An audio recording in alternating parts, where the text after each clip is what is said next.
Students, तो आज हम बात करने वाले हैं एलएलबी और एलएलएम में सिलेक्शन प्रोसीजर क्या रहने वाला है आपके एडमिशन के रिगार्डिंग, गाइडलाइंस क्या है, फीस स्ट्रक्चर, प्लस में आपकी सीट कितनी अवेलेबल है एलएलबी और एलएलएम में। तो चलिए आइए इस वीडियो को शुरू करते हैं।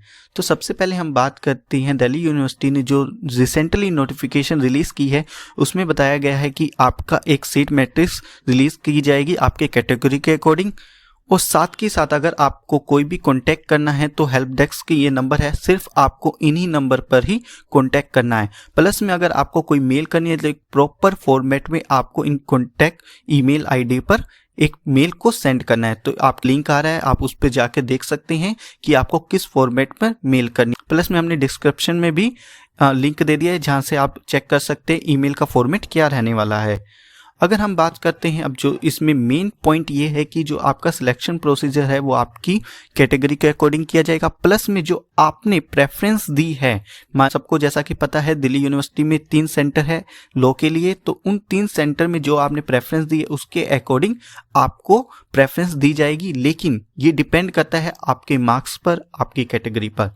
और इसके बाद अगर हम बात करते हैं कि अगर जो अनरिजर्व कैटेगरी है तो यहाँ पर मेन पॉइंट यही है कि मान लीजिए जो SC ST OBC के कैंडिडेट हैं, अगर उनके जो परसेंटेज हैं या मार्क्स हैं वो अनरिजर्व मतलब जो जनरल कैटेगरी के उनकी इक्वल है तो उनको एज अ जनरल ही कैलकुलेट किया जाएगा। इसका मतलब ये नहीं है कि आप SC कैंडिडेट नहीं रहेंगे, इसका मतलब ये है कि आपको जनरल कैटेगरी में भी ऑप्शन है। मीन्स ये SC OBC ST EWS और CWS और PWD स्टूडेंट के लिए एक एडवांटेज है। उनके पास अब 2 चांस हो गए, वो जनरल में भी आ सकते हैं, SC ST OBC में तो ऑब्वियसली है वो। तो ये इसमें यही यहाँ पर ये पॉइंट बताए गए हैं। अब हम बात करते हैं सीट एलोकेशन आपकी कैसे होगी। सीट एलोकेशन आपके सेंटर के ऊपर डिपेंड करता है कि वहाँ पर पर्टिकुलर कैटेगरी में कितनी सीट अवेलेबल हैं। अगर हम सीट की बात करते हैं कि हमारे पास कितनी सीट है, तो सबसे पहले हम देखते हैं एलएलबी में। तो जैसा कि अभी हमने बात की 3 सेंटर हैं, एक CLC, CC1, LC2। इन 3 सेंटर में टोटल अगर हम देखें कि अनरिजर्व कैटेगरी के लिए है, जो जनरल कैटेगरी है 1167 टोटल सीट है, OBC के लिए 686 सीट है, SC के लिए टोटल सीट है 381, ST के लिए है 190, EWS के लिए है 117। प्लस में जो PWD स्टूडेंट है उनके लिए टोटल सीट है 127। CW मीन्स डिफेंस से जो बच्चे आते हैं तो उनके लिए टोटल 127 सीट हैं। जो विदेशी स्टूडेंट होते हैं, फॉरेनर स्टूडेंट, उनके लिए भी यहाँ पर 127 टोटल सीट रिजर्व है। तो टोटल अगर हम बात करें ओवरऑल LLB में सीट 2922 है, मीन्स 2922 टोटल सीट अवेलेबल है। तो एक बहुत अच्छा चांस है, लेकिन हो सकता है कि ये आपकी सीट इंक्रीज हो जाए। दिल्ली यूनिवर्सिटी ने अप्रूवल लेने की कोशिश कर रही है लेकिन अभी भी ये कंफर्म नहीं है। लेकिन अभी जो आपकी करंटली सीट है वो है 2922।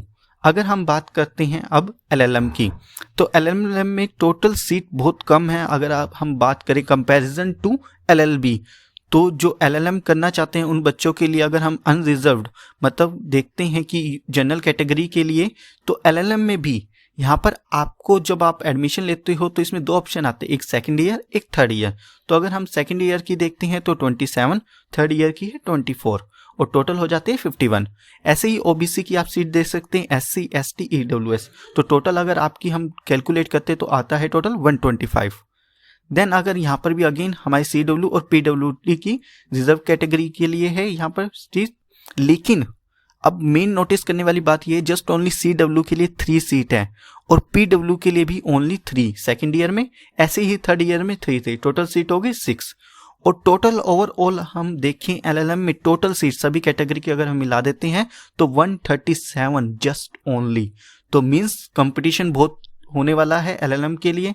और अगेन यहाँ पर जैसे हमने बात की थी लास्ट टाइम LLB में क्या था, फॉरेन स्टूडेंट के लिए था रिजर्व, तो ऐसे यहाँ पर भी फॉरेन जो स्टूडेंट होते हैं उनके लिए जस्ट ओनली 10 सीट अवेलेबल है। ये तो बात हुई सीट्स की, गाइडलाइंस की। अब मेन पॉइंट है हमारा फीस स्ट्रक्चर, क्योंकि मोस्टली स्टूडेंट के क्वेश्चन आ रहे हैं सर हमारा फीस स्ट्रक्चर क्या रहने वाला है। जो दिल्ली यूनिवर्सिटी का फीस स्ट्रक्चर है वो और यूनिवर्सिटी से बहुत कम रहने वाला है। तो यहाँ पर फीस स्ट्रक्चर आप देख सकते हैं। अगर हम ओवरऑल इनको प्लस करके अगर हम देखते हैं LLB, तो जो PWD के स्टूडेंट है उनके लिए जस्ट ओनली फी 75 रुपीज़ है।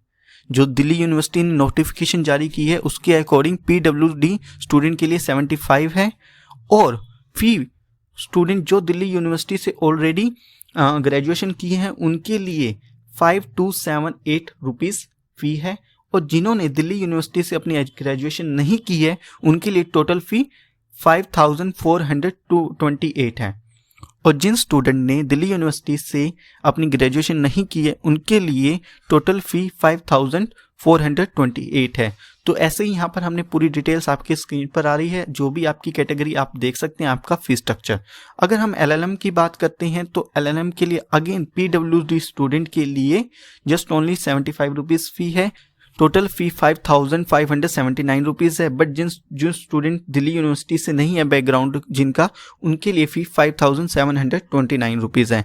तो आप फी स्ट्रक्चर आप अपनी स्क्रीन पर देख सकते हैं।